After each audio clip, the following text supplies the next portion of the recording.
welcome to another episode of the Being Human and Doing Psychotherapy podcast, where I'm trying to parse out what is the human story behind the psychotherapist and what is the psychotherapeutic part in all of us. And tonight I'm joined by Mary Adams, an integrative psychotherapist based in London. Is it London? No, I'm in Lyme Regis. I'm on the South Coast. Yeah. And I want to introduce her through the ending of her book, which we are going to start at the end, but go back towards the beginning of it. So I will just read the part which I really love. We are all products of our histories, and we all function from unconscious motivations at times, particularly concerning our choice of profession. How do we ensure that how we work within the therapy room is to the benefit of our clients and not purely for personal gratification at the expense of our clients and patients? Vulnerability and pain are not the enemy.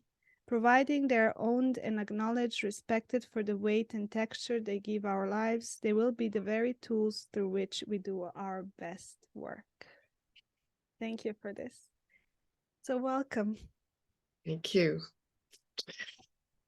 I'm not quite sure what to say to that. Hearing my words read back to me. Yeah. How is that? How does that feel actually? I actually had a lump in my throat and swallowed a bit. So I do firmly believe that's true. I think as therapists, most of us come up through some sort of pain in our histories. I often quote when I'm teaching, and I think it's in the book as well, I quote Munch, who gave us, the scream. And there is a sign in his museum or his art gallery in Oslo, and it's a quote. It says, off the top of my head here, all creativity or all art comes from joy and sorrow, but mostly sorrow. And I think that psychotherapy at its best, at its most creative, is at its deepest level is creative. So I'm kind of with him that it's through pain that we can often do our best work, through that empathic acknowledgement of suffering. It doesn't have to be what we've suffered, but that's how we kind of can move into understanding others, I think. And when you say working with pain, could you say more about that? What does that mean for you, and how do you use it in your practice? What does it allow you to do? Well, I think if we acknowledge our suffering and our pain, we can then, I don't quite know how to say it. It's not that we put it aside, but there's a kind of acknowledgement of human suffering. That we can, one of the people I interviewed for the book, for my research, who'd just been through the tragic loss of her husband. And she said that when she worked, she was so open in that pain that she could absorb. They were both, she and her client were both in the pain together. Now, I'm not sure I can say that, but I do think it's through an acknowledgement that we're vulnerable. That we can acknowledge and pay respect to someone else's pain.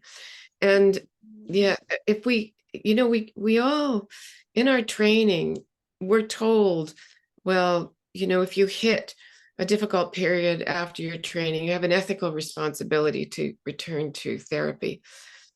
But I can't tell you how many therapists I've spoken to who really struggle with the notion that once they've finished training, they should go back into therapy, or that they need help, that somehow that's a humiliating event or acknowledgement. And most of us at different periods in our lives could do with a little help. So I think it's about how we're going to be perceived as professionals, how we're going to be perceived as therapists if we're in need. But of course, if you have a life without texture, you're not living any life at all. So of course, there is going to be things that happen in your life, in the course of your life, particularly if you train, in your 20s, 30s, or 40s. You're going to have a life with texture. One hopes. Otherwise, you're rather dull. Yeah. So, Yeah. Well, actually, two things came up for me. One is that my therapist at one point said that they had a exercise in their training where they were asked to go and beg on the streets. oh, okay. And that is to embody how is it to be asking for help. Yeah. Um, and I think that for me was very illustrative. And the second thing is I've just finished reading a book. It's called The Dutiful Boy. And in the book there is a sentence. He's a lawyer and he is speaking to a friend, and he's talking about defending a person that's guilty, and the friend is like, well, what's the problem? Like, you just go for the highest possible punishment, and why would you work even in that? And he says, well, you say that because you think you will never be in this place. Yeah. And I think what you have just mentioned really relates to this, that there is something about maintaining that feeling that this will not happen to me, or I'm bigger than this, I'm bigger than suffering. Yes. And of course, we do have children that are troubled or struggling. We do have marriages that fall apart. We do have unexpected deaths in the family. We do have alcoholism and drug addiction. And some of us go out and spend too much money on shoes. We all have something going on in our lives or in the lives of those who are closest to us. Mm.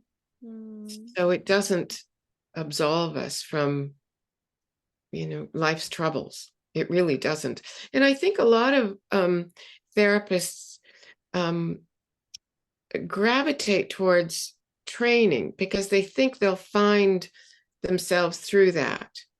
And then of course they have to go to therapy. Yeah. And there's a kind of revelation in that. And I have a very close colleague who said years ago he thought that therapy didn't really begin until training was over. I'm not sure I agree with him entirely with that. But I do know that sometimes therapists can relax into therapy once they've qualified because they're not so afraid of being judged, or that kind of underlying fantasy that they're going to be reported, or that their therapist doesn't think they're a good therapist. There's a kind of worry, I think, that when we're trainees, that somehow we're going to be seen as not being equipped to work as therapists. And so I think it's a bit of a rude awakening if we come to training that way. And I do notice in students sometimes those who have had therapy and those who are coming to it new. There's a kind of, I guess, just an understanding of what the process is going to be for them. Yeah. Yeah, it's interesting in terms of therapy, as in like how the perception is that it's only about when we are really stuck and exploring only when things are difficult. But what I find also amazing is, well, what happens when you are in it and you're okay, but there is still exploration to be done. Yes. And because joy can also be experienced consciously, and Yes. not only pain. And I find it very interesting that there is, again, also, I guess it's partially money, but there is a gravitation towards, again, we do it only in time of a necessity, but we started this conversation with curiosity, and I think that Yes. there is a part which is important, and it's like to stay curious, I guess. Well, clients sometimes think, or patients sometimes think that they're only bring their misery. They only need to bring their unhappiness, but sometimes we have to empathize with their joy, Yeah. with, the pleasures in life. We have to be open to that too. I don't know about you, but I don't want a miserable therapist. I really don't. And I don't want to be a miserable therapist as That's right. That's absolutely right. So we need yeah. something of the kind of quality and the roundness and the expansiveness of life, I think. These days, because of where I live, I know I worked in London for many, many years. And, I had a completely different clientele than I do here, where people, many of my clients are older and they're transitioning into old age, basically. And so they're looking back with some regret. How can they make use of this period of their lives? How can they find meaning? And there is joy and there is sorrow. But there's also enormous joy when they realize they can still be creative, Yeah. or they can take part in life, perhaps not as they did when they were 30 or 40, but they're not dead yet. And so I'm finding that very intriguing, because of course I'm hitting that too. So it's there are parallels in how do I struggle with seeing wrinkles and having creakiness. I had a bad back a few weeks ago. Well, I didn't get a bad back. Where'd that come from? Well, that's got to be from something in the perilous nature of being in my 70s. So, how do we make those transitions? Mm. And there's both joy and sorrow Yeah, it's in the interesting what you're just saying. A really dear therapist to me, she says that in an aging body, which I think every body is an aging body yeah, yeah, regardless of the age, but she says every day is a new normal, and I really like that because it is the truth, and not yeah, necessarily only for after certain age. I think for all of us, things are in a constant change. sure. It's just that we kind of there is an energy barrier towards accepting that that is happening. But yeah. There are also periods in life, I think, that are brutally transitional. Mm-hmm. So pregnancy, childbirth, uh, Mm-hmm. divorce, Yeah. uh, losing a job, and that's just retirement. I mean, these are different life stages, I think, and they can be brutally transitional if Mm-hmm. there's nothing, if we don't have the resources somehow to understand the process of transition. Mm. No, been there, done that. So yeah, they are brutal. Yeah. Yeah, and I'm curious because we did touch the topic of age, and it is part of the questions I normally ask is how do you feel in your age, and how do you relate uh with the time you're in now?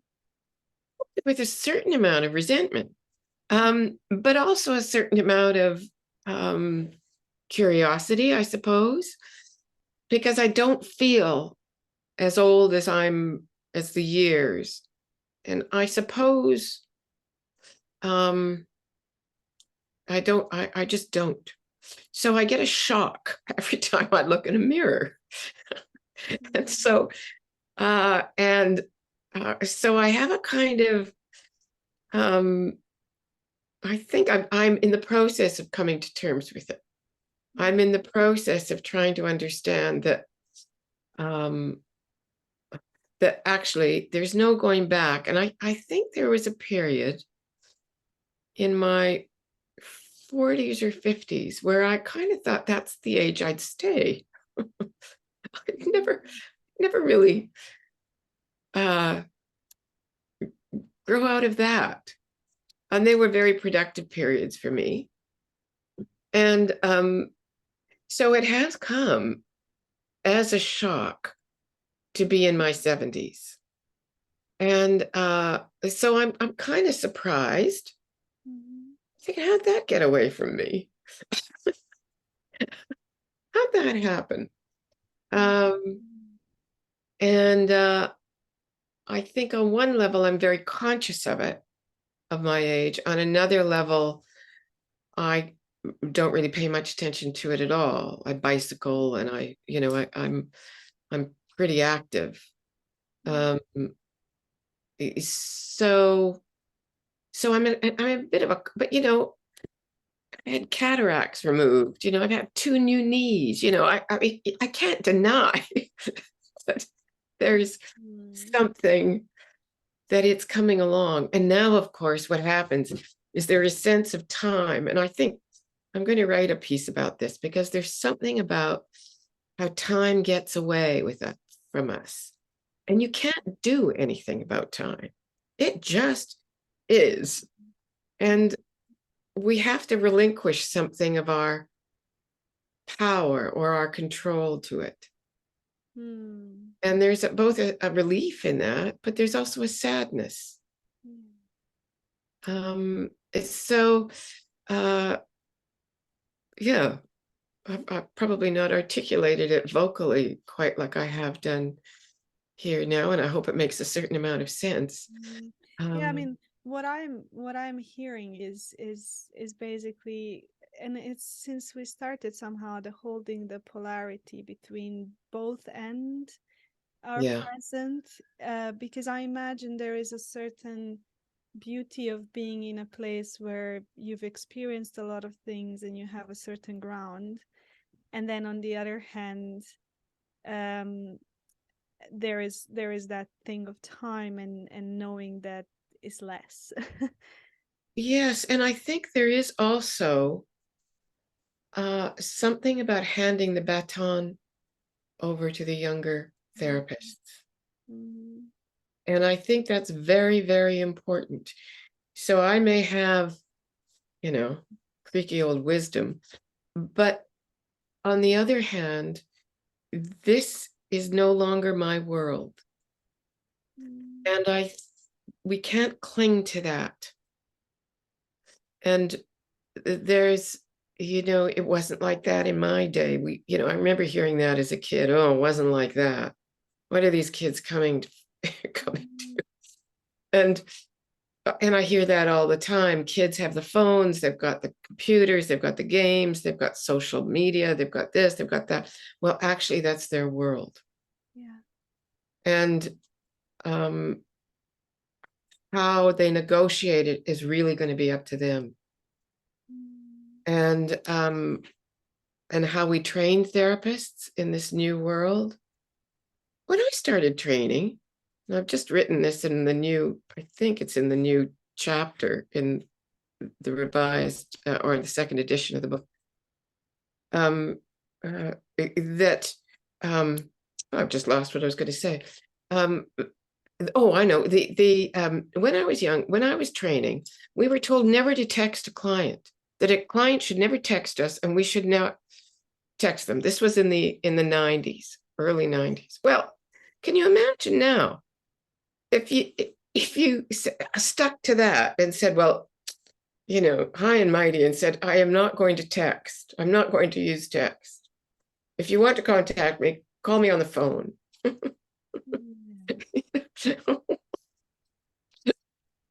It's a different world. We've just gone through lockdown.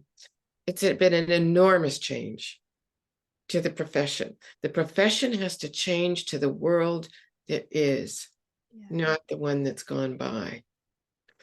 And we have to think about ethically how we manage that. We've got to think about how we're going to stay in contact with our clients. Are we going to really make sure that are we really going to demand in a world of short-term therapy in mental health services that clients stay with us for years? I think there's we have to shift according to the world. I mean, Eric Erickson always said, we raise our children to live in the world that we've survived, that we've grown up in. And that's not the world coming up. It's interesting. Lou Cozzolino, who I also interviewed, he talks about hardening of the categories, and I often question how can one stay present and awake to that, which I'm hearing you are in a way, by understanding that, yeah, your world was different, and I guess, how does one, even with clients, then stay and understand that I, as a therapist, have survived a different world than you are currently trying to survive, and having even that coming into picture. So I'm curious if you have an opinion, because it is not so much different to Yeah. how we also relate to children. It's just we all live in different field conditions, if you want. Well, I think we have to measure the distance. So, in my 40s and 50s, to work with a young woman who was in her 20s and 30s the world was close enough. And I don't mean I can't work with someone who's in their 20s or 30s now. I don't mean that at all. But I have to respect the world they live in, and I have to take account, of that.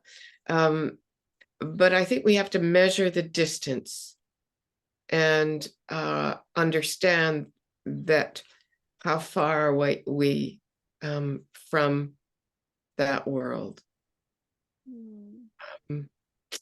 And sometimes and we also, in training, we're read, inform yourself. Sometimes, my grandmother did me a huge favor when I was a kid. My lovely English grandmother. I had a French grandmother and an English grandmother, French Canadian grandmother. My English grandmother, she went to see the film Easy Rider. Now, if you'd known my grandmother, Easy Rider was a film all about smoking dope and riding motorcycles. And it was really about being hippies and peace and love. And she said, I was so surprised when she told me she'd gone to see this film. And she said, I just wanted to understand. And I thought that was just a wonderful gift to me. That was a wonderful gift to me, to know that she was curious enough about my world that she would go to a film that she would not ever have gone to see otherwise, but just in order to understand. And I think as therapists, we need to do that. We need to do that. We need to know their world. I feel quite touched. I actually am holding a client in mind, and because we said the book, but we actually haven't said what the book is. Oh, okay. But maybe you want to name it and just say something. How did it come to be? What was your drive? Yeah. Well, it's called The Myth of the Untroubled Therapist. I didn't know I was going to hit so many therapists' funny bone, really, when I said about it. I had gone through a terrible period when I had only recently qualified as a psychotherapist, and I had a complaint taken out against me by a client. And it was just a terrible period. The complaint was eventually dropped, and I've written about that. It's all in the public domain. But what happened during that period was that people were my colleagues were incredibly supportive. And I didn't keep it a secret because I thought it's going to feel like an affair. If I keep it a secret, it's going to feel like an affair. So I can't talk about the client, but I can talk about me. And I was just astonished at the support that came towards me. I was teaching at the time, and the head of the institute said, well, let's just wait till, the Anne-Marie before we do anything. You just stay in situ. And it was just amazing. But what also started to happen was that therapists were coming out of the woodwork and saying, oh, having terrible problems with my husband, or, I've just had my breast removed. I just had a mastectomy. And suddenly I was getting all these therapists coming with just informing me about struggles. So anyway, after this terrible period was over, I thought, I had been a journalist. I'd always been writing, and I'd worked for the BBC for a squillion years. So I thought, well, I'll write a book about it. And I think this is very typically me. I thought, well, if I'm going to write a book about it, I might as well get a doctorate while I'm at it. So, okay. So, and whatever flaws are in the book, I got to say there would have been a zillion more if I hadn't done the doctorate. So it formalized everything. So I decided I would interview 40 therapists about how their personal lives impacted their work. And I was very privileged because I am a Canadian, not American, as a lot of people suppose. And I had an opportunity to go to Australia as well. So I interviewed therapists in 3 different continents, basically. And I just wanted to know what, had they been troubled? Had they had events in their lives? How did they think it had affected their lives, impacted their work? How did they manage it? And would they manage it the same way again? And I learned pretty early on to ask them at the end, was there anything I hadn't asked you that you think I need to know or ought to know? And that's often when really quite big things came out. It was a very moving process. And what I realized is how afraid so many therapists were about owning their vulnerability publicly. How they struggled to find therapists sometimes because they lived in the same area. How do you find a therapist who doesn't know you? That's not quite the same problem anymore with Zoom and so on. But on the other hand, face-to-face or in-person therapy is still, is different. Australian therapists, funnily enough, were much more adept at Zoom and Skype and things. Anyway, that's how I kind of came to it. And of course, in writing about all these therapists, I also had to write about myself. I think that would have been really disingenuous if I hadn't owned up to my own vulnerabilities. And so there I am in the book, along with 40 colleagues who were good and kind enough to take part in it, and also be willing to not just be in the thesis, but be in the book. Then the book ended up such a public thing. It didn't do a quiet little death like most therapy books. It actually is on, this just came as such a surprise. It's on training courses everywhere. And I just didn't know. I had no idea that I was going to hit such a funny bone. And your comment, I think before we started this interview, to say, I normalized therapists. And that's what I get. I get thank you. I get thank you for normalizing, my vulnerability. And I think that has come as a huge surprise. I didn't write anything, and I think you'll concur with this. I didn't write anything you didn't know. Yeah. I haven't written anything that you don't know. It's just kind of there on a piece of paper that somehow, or on a Kindle. Yeah. But there is something interesting. I think it's not, I guess, helping professions have had that ethos of maintaining a I don't know, a bravure of Yeah. bravery and composure, and we almost come, and I guess it's also for the clients kind of thing that, like, oh my God, if my therapist breaks down, there's no hope in, like, in the world almost. And so I kind of understand where this might have come from, but then it really does put us in a position of neglecting our own, Yeah. um and I think you mentioned money there, and I think that's one big topic. Especially, I'm always thinking of therapy as, um because it's not subsidized, it looks Yeah. expensive. And I'm wondering, you know, when will we start subsidizing this and valuing it, and not calling it, oh my God, you're so expensive, just drop your prices and all your knowledge and all the time and effort you have invested in this.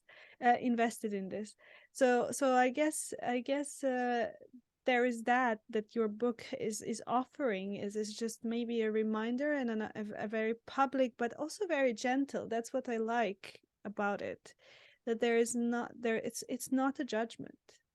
It's just a matter of factly description of where we are. It's almost like phenomenological description of where we Yeah. are. I um think lockdown has opened us up, those of us who worked on Zoom. mm, And my research was much more informal for the new chapter. mm, But I talked to a lot of therapists and I supervise a lot of therapists. And what that lockdown did, I think, was allow therapists who would normally be really reserved. When a client said, "How are you managing?" to say, "Oh, I'm fine," be completely disingenuous. We mm, would look like Americans would say a $3 bill. You know, you just, we had to own what, we didn't have to go splat and say everything that we were doing, but to say, well, it's hard. And, well, how are you doing? Well, I used to say, I'm walking, I'm bicycling, I'm getting outside as much as I can. How, what, we had to open up. We had to hold back on that reserve, mm, because I'm sure we would have lost clients otherwise. yeah. We had to be honest and open mm, about how we were coping. yeah. It's very interesting, this idea, and I'm not sure, I'm not maybe long enough in the therapy field to know where it comes from, but I mean, there's no way that I'm going to enter a room and not see how my therapist is on the day. I mean, I don't understand. I just I really don't understand. You're a lovely client.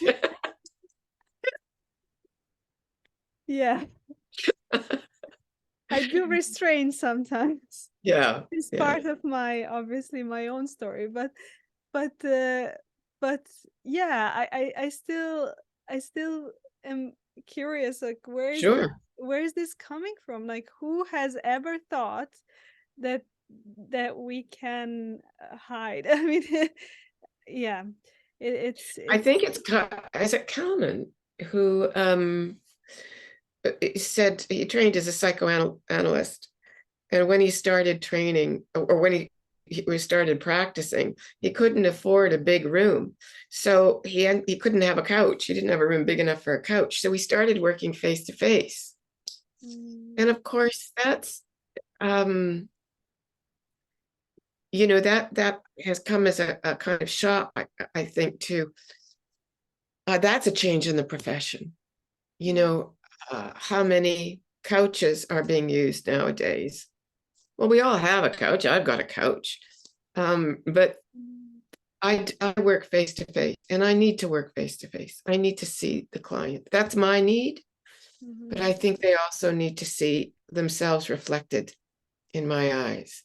Now, that may be the kind of therapist I am. And there may be psychoanalysts listening to this podcast or watching going, but I cannot be in a room with a client without wanting to see them.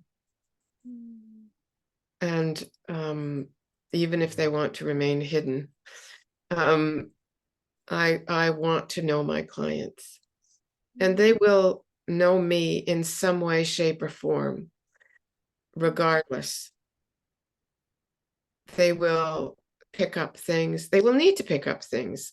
They may see me in a particular way through the transference, but they also need to see me. Yeah. And I think that's really, really important. Fundamental, I would have said.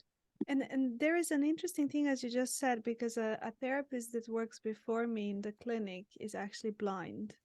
Yeah. And I find that impressive. How many ways we can use to communicate. Yes. And how much we cut off of different ways of doing that. Yes. Because we have a way.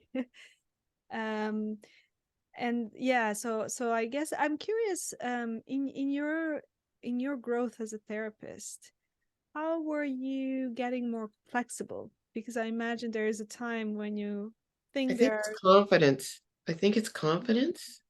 Mm, I think that's, and I had really great supervision. I mm, had really great supervision, and I have great supervision still. And I think it is about confidence. And that doesn't mean that I don't walk away and think, oh, God, why did I do that? Or why did I say, oh, got that wrong? And that's ongoing. That's not going to stop. never stops, yeah. No. But I do think it's, when you qualify, you're a scientist, that when did you feel like a scientist? Was it? I asked that question to a group of artists, and the best answer I got was when I passed customs. And it's true. That was the first time I allowed myself to actually Yeah, say I'm a scientist. So that's right. It takes something to yeah, feel like you're no longer the student, that you're actually the professional. yeah. And I think that happens at every stage of your development, and that is that's just a given. Mm, I remember when did I stop feeling, at the BBC as a producer, when did I stop feeling like the new kid on the block to feeling like I was part of the team to I was, helping the young ones coming up, when those are transitional periods too. And so I think it is all about confidence and the confidence to make mistakes. It's not just about, that I'm always going to get it right, but it's the confidence to know that I've made a mistake and maybe I can do something about it. Hopefully. Yeah. I love that.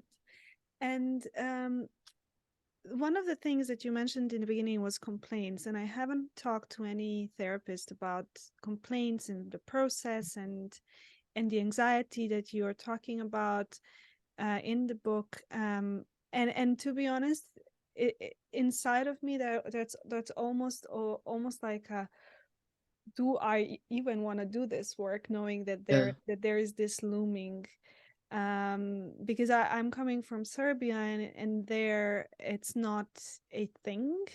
Yeah. I mean, at the detriment of the clients, sometimes, but I guess it can shift in the other direction as well. Hmm. And what is your take on this, or how for young therapists? Well, I think the imperative is to work ethically. Mm, And if there's a struggle in the relationship, to actually really talk it over with your supervisor, mm, close colleagues, if you need support. I think it's something that can happen, and we have to live with that. mm, um, I I think it is such a primal wound when I can say that for myself, but also for colleagues who again came out of the woodwork, about having faced a complaint. In fact, one of my colleagues I mean, the complaint for me was over 20 years ago. And shortly afterwards, one of my colleagues was complained against.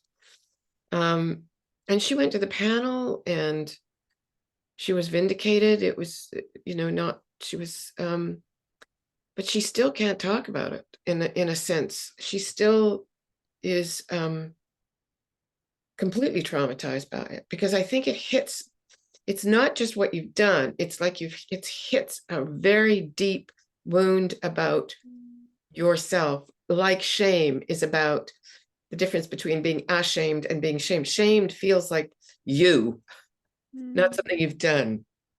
And I think that's where it certainly hit me. And something I'd worked so hard for, I thought it was going to, I was going to lose my profession and I would have to live with, and the humiliation as well. And I think it's about making meaning of it afterwards. And this book is about my trying to make meaning out of it. Out of what did I learn about myself? And I think I had I worked in the media and, I had a pretty successful career. And, there's a kind of cockiness that comes with that. And I think particularly for therapists I started training when I was 40. So, if you've had a successful career and you come into a new career, you have a kind of confidence about the last one. Well, maybe eat a bit of humble pie. You're learning all over again. And all the wounds, those early wounds about confidence and learning, and they all kick in again. Again, it's a different, at each stage of your life, those old things come up. I hope that makes a bit of sense, Alexandra. It makes total sense. I am recognizing myself. Yeah. I do think that therapists who have, and this is all the reading I did around complaints, for my research I mean, interestingly, none of the therapists talked, all 40, none of them mentioned a complaint against them. They talked about being afraid of them, but nobody owned up. But, so many of my clients or my colleagues have had a complaint. But reading in other professions like the medical profession and things that you become quite wary. And I think I probably still have that wariness. If somebody came into my room and said that they had a history of taking complaints, I might not be the therapist for them, because I think I might be just a little too cautious and a little too afraid. That is actually one thing that I wanted to ask, because I have gone through a very difficult period, and I'm noticing how that is making me more cautious. And I'm curious, how does that impact on the work of Yeah, on therapy? the work. Yeah, because I'm just noticing about myself that I am putting boundaries to protect myself to some extent, because I am aware that there is a certain capacity and limitation, and I have also been, when I openly said that, I said that to people. I said I am actually quite cautious about who I can work with and who I can't. Yes.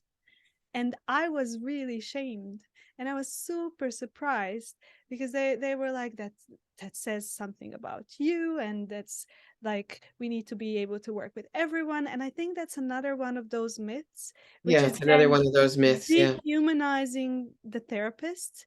uh, Yeah. Being, I mean, I really cannot work with everyone, and yet I can help a lot of people. Yeah.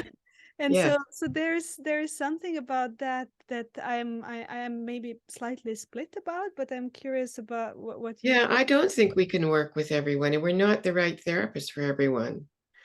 Mm, We just aren't, and we have to own that.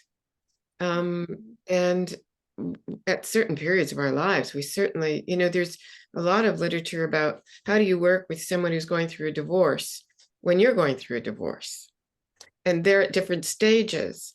And, there's, I can't remember who it is, but he writes very movingly about a client being you know, having come to terms with the divorce. And while he was still in a very kind of acrimonious stage with his soon to be ex-wife, and, wanting to yell at the guy and say, why, like, why aren't you more angry? Sometimes we can't be working in that zone. And I think we need to acknowledge that.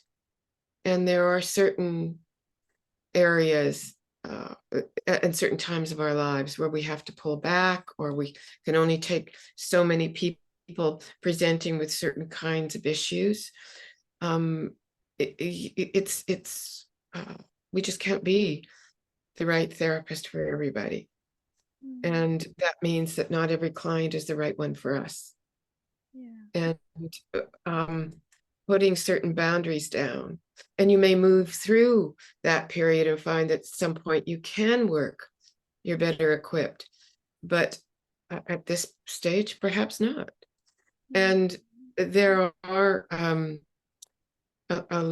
lot of the majority of therapists, when I asked them if they would do things differently, said yes. And they said they would take more time out. That was the real big thing. They would take more time out. I mean, there are all sorts of problems around that, around money and everything else. But I think we really do need to be careful about those myths about how you can work with just anyone. Yeah, thank you for this. It's again very normalizing. I mean, I have been held in this way by my therapist, but I am noticing the more I'm speaking up, the more resistance I get. And there is something again about holding ourselves as well in our windows of tolerance. There is no point of crashing in order to learn, whatever that means. And I'm curious about your story and what got you into therapy and well, I was helped greatly as a kid, as a teenager, by a therapist, by a psychiatrist who was a therapist as well. And well, the interesting thing is that I won't work with adolescents in private practice. I have worked with them in a psychiatric ward, and I love that, but I had a team. But I know that I'm not equipped to work with adolescents on one-to-one. I'm just too anxious, and I don't want to have to deal with the parents and all that stuff. But I was a producer on the Today program in BBC morning radio program. And I was working with a lot of journalists who were struggling because they were in war zones and the former Yugoslavia. And and also when the wall came down in '89, there was an awful lot of violence. And then there was the Gulf War. And I just found that in talking sometimes to journalists who were in a very scary place, and the news desk had dropped their story or whatever, I really needed to know what I was talking about. So I thought, well, I'll go do a little counseling course. Notice little there. Eh? Anyway, I went off and I did a little counseling course that took me 4 years to do. And then I caught the bug. And so I continued working at the BBC until about the third year of my master's training, my integrative training. And then later I went and did trauma training at the BBC. Once I'd qualified, I trained journalists and how to recognize signs of trauma and things. But that was kind of the catalyst, was seeing struggle. And I always loved the stories. I'm always much better, at the human stories. I loved the human stories. So that was really the catalyst. And everybody needs a catalyst, I think, that kind of launches them in to, I mean, the reasons probably go back to childhood. And I had a sister who died very young. I was very young, rather. I was only 18 months. and a depressed mother, who was grieving. Yeah. So that's probably, we work it up from that, there's a kind of energy I probably have to keep my mother alive and attending to me, that I know I can bring to situations, into teaching, and into my old job, so but the catalyst was the struggle and trauma and my own experiences in difficult situations as a producer. So that's it. Yeah, I'm just it only landed now what you said. I mean, I read it in the book, but it only landed now because there is a lot of resonance. So my mom has lost a son before I was born, six Yeah, months before I was conceived, and I'm noticing now exactly what you just said, to enliven someone. yeah, um but then it was difficult for me to notice my own depression, my own sorrow, basically, yeah. from what I also have not gotten in that time. And yeah, yeah, it really was like, ah, there it is. There it is. Yeah, yeah, yeah. And there's something interesting I was thinking as I was reading your book, which is that we think, oh, only therapists end up, in that profession because of their history. But I often wonder if people would genuinely work with themselves, they would inevitably go towards therapy, because there is no history that is not that is not riddled with something. And it just finds it, I guess therapists are somehow the people that just decide to work with it, but it's Yes. not necessarily that it's therapists have this and then brings them into therapy. I would say everyone has it, and just some people enact it and other people start to work with it. But Well, I think you can work with it in different ways.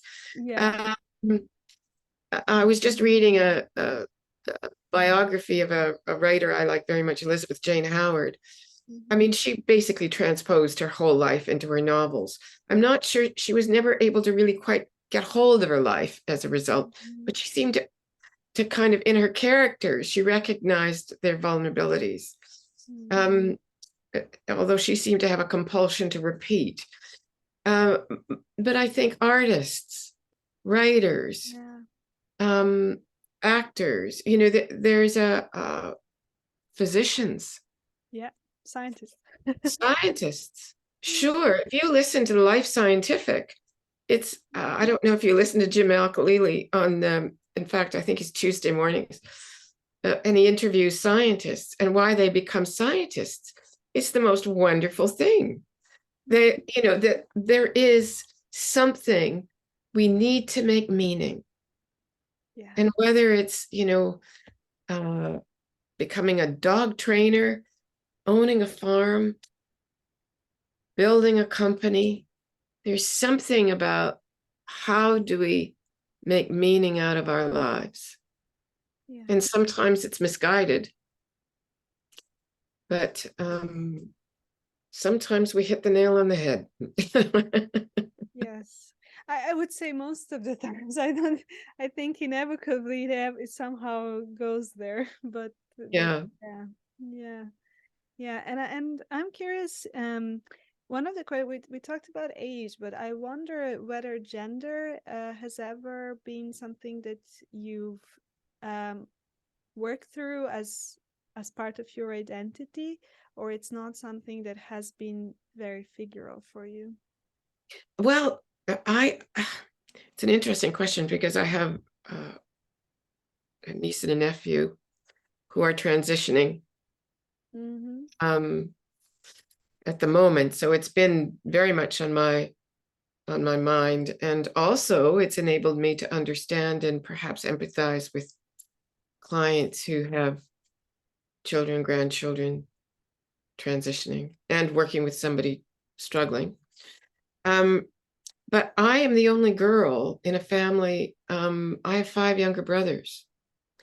So I'm pretty confident in my femininity, in my gender. but I'm not afraid of men. And that's probably because there were 6 men in the family and only 2 women, my mom and me. Mm. And so I don't have, I have probably more male clients. I knew this certainly in London, that I had more male clients often than some of my colleagues, and probably because I'm comfortable with men. But it's not been an issue that I've had to struggle with or that I've had to question. And I don't think we're all one thing or another. I certainly don't come out of that camp. But I've always kind of liked being a woman.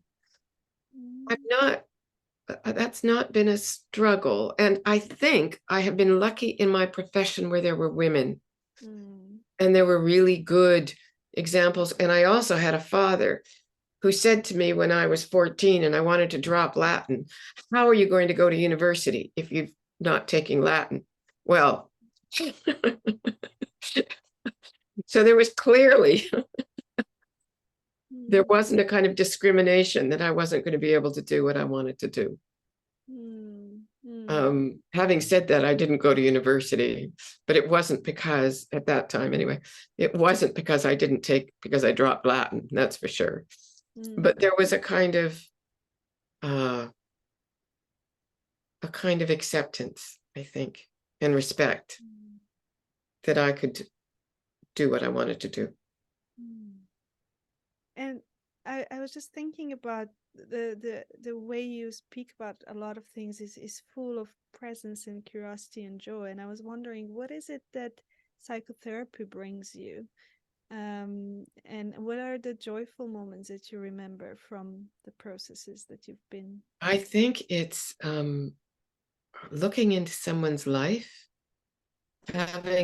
being in real contact with people.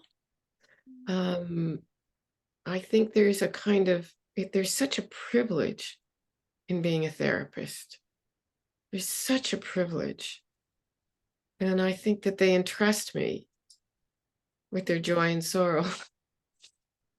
And I find that just immensely rewarding and healing. And I think it brings me an intimacy. I moved a lot as a kid, and as an adult, I moved a lot. And I think it brings me a kind of intimacy that maybe sometimes was fractured in the moving, in those, I know that it's not, they're not going to want to be with me when they're 95 or I'm 95. But for a period of time, I'm allowed in, and that's really just wonderful.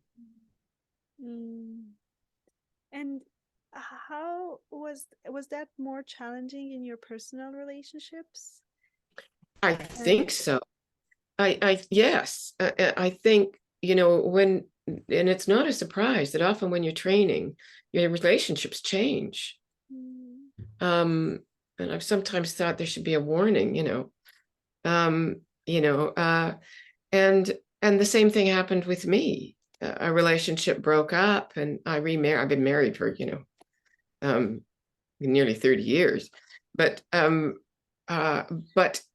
there was a huge transition in personal life and friendships. And I think also friends, when you're training, become a little afraid of you because they're seeing something different in you. And it's not always comfortable. And hopefully those friendships can kind of transition up eventually, but not all of them will. And so there's loss in that.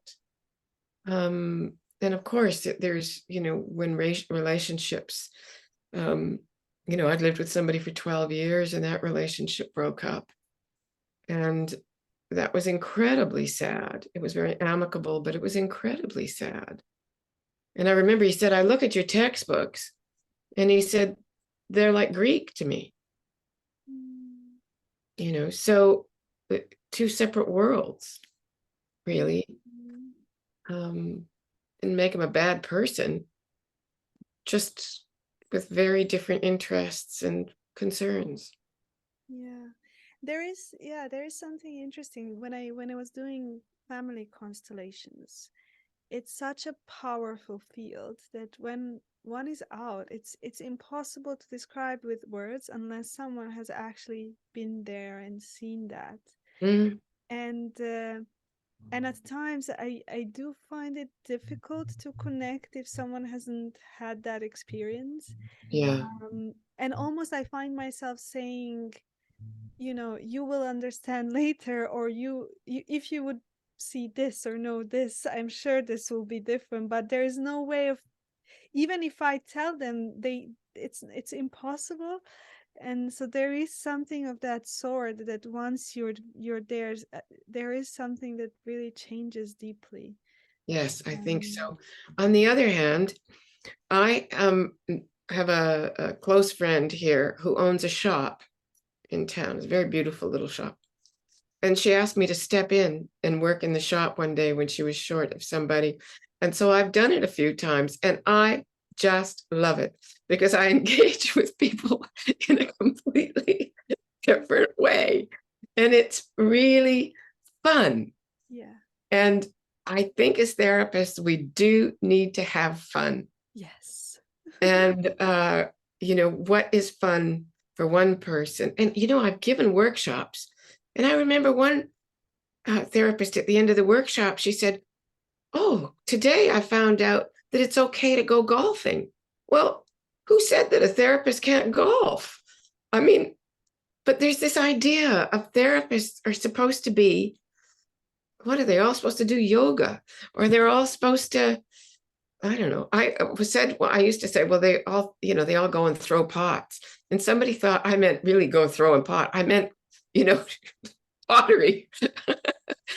That there's certain ideas about how therapists are supposed to entertain themselves. Well, actually, going out and having a good dance every once in a while, or, running a marathon, or, hula hooping. I don't, whatever it is, just have fun. And there is another interesting thing. There is the book "Leaving My Father's House" from Marion Woodman, and in the book, what I love, one of the stories of the ladies is about her own transformation and um, how she is going through an internal transition, but her husband is listening to her, uh, and just holding space for that process, which Yes. I find amazing, because maybe as therapists sometimes we lean on the other side, that we can't hold a process where we don't know anything about. And I think I just loved in that book that depiction of her husband that was holding that space without necessarily needing to know or to probe in about what was happening for her, that was so different from who he is and what he needs. That's a lovely story. And I think maybe you might enjoy reading Elizabeth Strout if you haven't read her. I haven't. Um, and particularly the most recent book, which is, she writes about characters, the same characters through a number of books. Mm. And the last one takes place in COVID. And there is a process that is something of what you're talking about in this little novel, about understanding the other and accepting the vulnerabilities of the other and allowing the space for that person to grow, and caring for them, Mm. caring for them. Mm. Mm. And I wonder, in your therapy training or process, what do you think was the challenge? Or, well, you've mentioned the complaint, but is that the biggest Um, thing? Or um, what was the biggest thing for me? I think learning, and I think that was brought home through interviewing the different therapists as well. All therapies work. It's what is right for the client and is right for me in the way that I work, and to respect other ways of working. And I think that because my first training was humanistic, there was a kind of, and I almost every tradition has a rigidity around it. And so coming out of that rigidity into the integrative training, or coming into integrative training and seeing how other therapists worked, I had to hold back judgment and learn from others. And then work, when I interviewed the therapists, 40 therapists, they were in all persuasions, really, to understand that they all want the best for their clients. And they all work.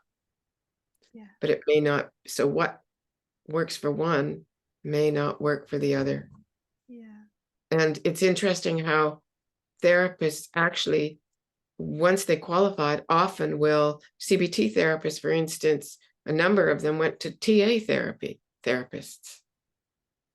And, there's a crossover. And integrative therapists using CBT. We have to respect across the traditions. And I think that was hard for me to kind of begin to understand that there was no one way of thinking about therapy. Yeah. That's very interesting. I'm thinking about this the whole day, about not needing to win a position, win a truth. And this morning I was doing I have an Alexander technique teacher, and I also am doing body weightlifting.